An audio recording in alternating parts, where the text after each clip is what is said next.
भक्तिमय भजन सुनने के लिए सब्सक्राइब करें हमारा YouTube चैनल भक्ति गंगा। नई वीडियोस देखने के लिए बेल आइकन पर क्लिक करें।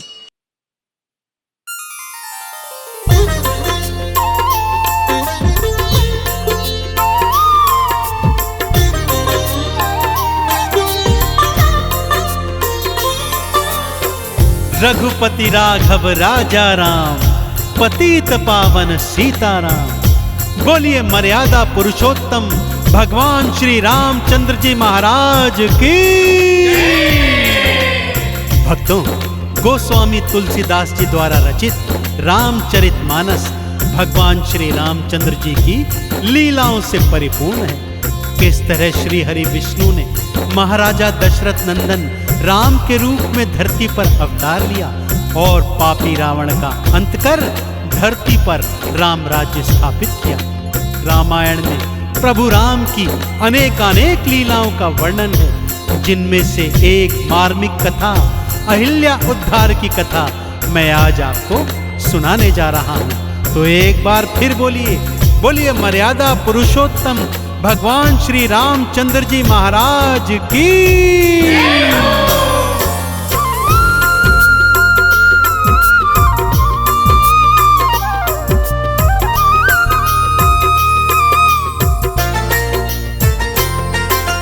रामचंद्र जी महिमा जिनकी हो, रामचंद्र जी महिमा जिनकी भक्तों अपरंपार। चरण छुआए और अहिल्या कर दीना उद्धार। बोलो रामचंद्र की जय, सियावर रामचंद्र की जय। बोलो रामचंद्र की जय, सियावर रामचंद्र की जय।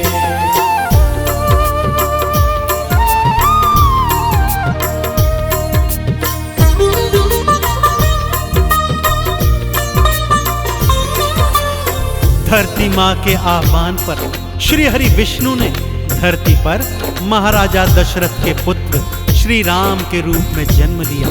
साथ में भाई भरत, लक्ष्मण और शत्रुघ्न ने भी जन्म लिया। बाल लीलाएं करने के पश्चात गुरु वशिष्ठ के आश्रम में जाकर उन्होंने शिक्षा दीक्षा ग्रहण की भक्तों, और अब चारों भाई गुरुकुल से वापस आ गए थे। एक दिवस महाराजा दशरथ के दरबार में मुनि विश्वामित्र आए। महाराजा दशरथ ने उनका स्वागत सत्कार किया, परंतु आज मुनि विश्वामित्र के मुख पर विषाद के बादल देखे तो दशरथ ने उनसे अनेक प्रश्न किए, परंतु मुनिवर थे कि मुख से कुछ बोल ही नहीं रहे थे। और जब मुनिवर ने महाराजा दशरथ से यह शिकायत की तो उसके पश्चात क्या हुआ, आइए सुनते हैं। राजा दशरथ तेरे राज में असुर उत्पात मचाए।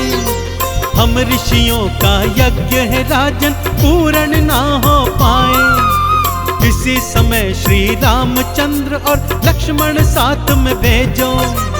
इन असुरों का अंत करेंगे मिलकर के ये दोनों। दशरथ ने गुरुवर की सुन ली हो, दशरथ ने गुरुवर की सुन ली भक्तों कर्ण पुकार। राम लखन को संग में भेजे हृदय धर कर भाव। बोलो रामचंद्र की जय, सियावर रामचंद्र की जय। बोलो रामचंद्र की जय, सियावर रामचंद्र की जय।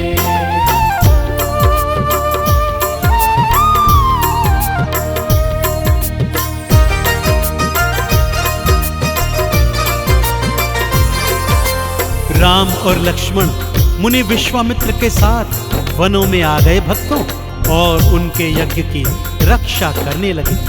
ऐसा करते करते उन्होंने कई असुरों का अंत किया।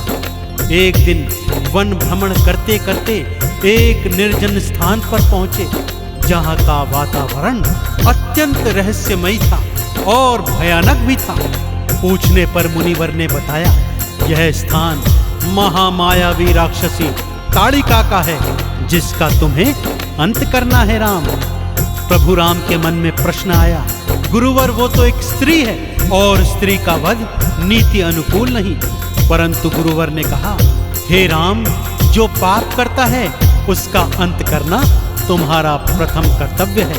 और उधर ताड़ का अट्टहास करती हुई जंगल में प्रकट हो गई भक्तों। अट्टहास कर आई ताड़िका भारी राड़ मचाती, बोली मनुज है प्यारे मुझको उनका मांस में खाती। जैसे ही खाने को आई राम ने बाण चढ़ाया, मारा बाण हृदय में उसके प्राण पखेरु उड़ाया। भूमि गिरी थी पापी ताड़िका, भूमि गिरी थी पापी ताड़िका, मारी उसने पछाड़। राक्षस सेना रोती भक्तों मार मार के दहाड़। बोलो श्री राम की जय, सियावर रामचंद्र की जय। बोलो रामचंद्र की जय, सियावर रामचंद्र की जय।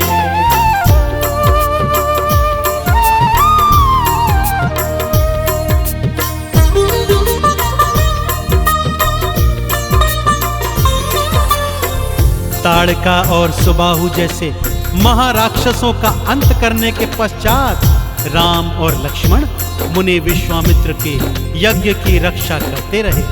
और एक दिन मुनि विश्वामित्र को मिथिला नरेश जनक का संदेश प्राप्त हुआ कि वो अपनी पुत्री सीता का स्वयंवर रचा रहे हैं, जिसमें मुनिवर और उनके शिष्य आमंत्रित हैं। मुनिवर राम और लक्ष्मण को लेकर मिथिला की ओर चल पड़े।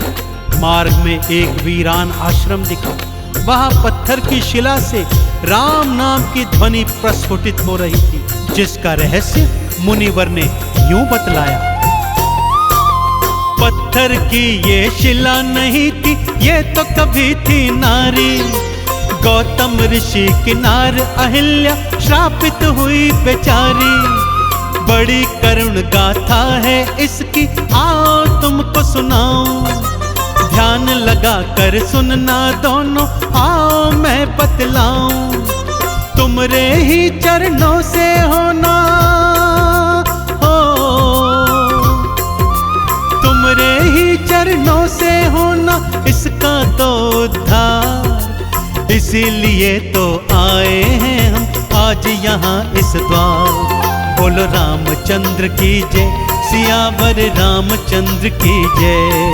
बोलो रामचंद्र की जय, सियावर रामचंद्र की जय।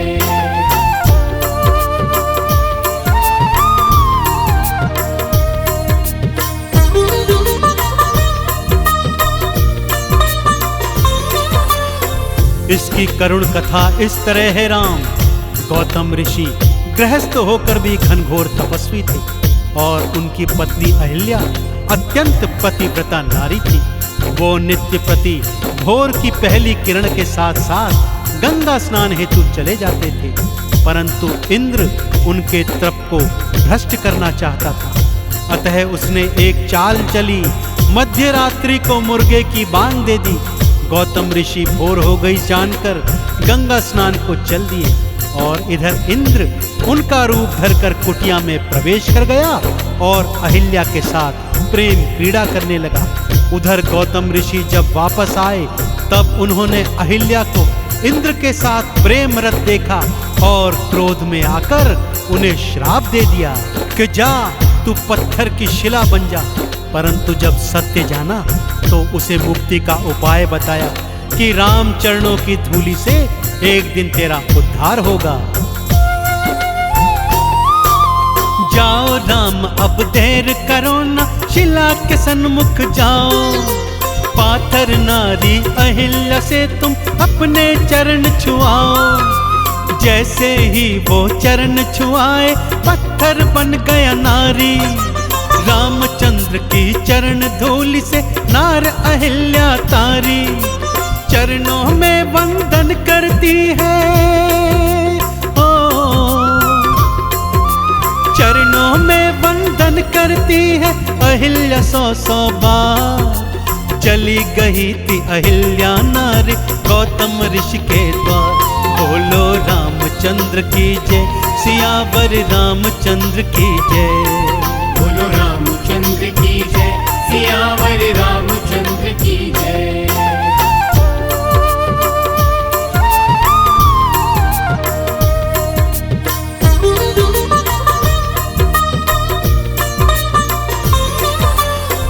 तो देखा आपने भक्तों किस तरह प्रभु श्री राम जी के चरणों की धूलि से एक पत्थर की शिला नारी बन गई और प्रभु राम ने श्रापित अहिल्या का कल्याण किया।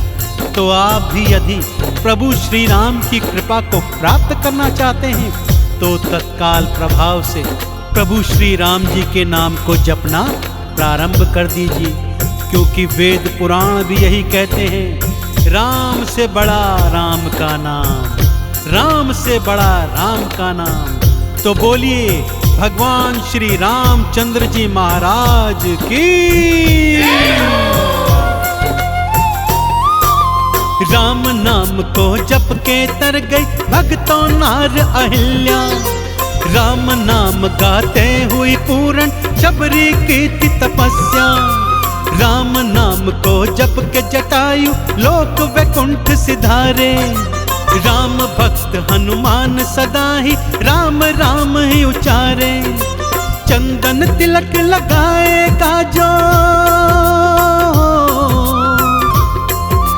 चंदन तिलक लगाएगा जो होगा भव से पार। राम नाम हितकारी भक्तों करता है उद्धार। बोलो रामचंद्र की जय, सियावर रामचंद्र की जय। बोलो रामचंद्र की जय, सियावर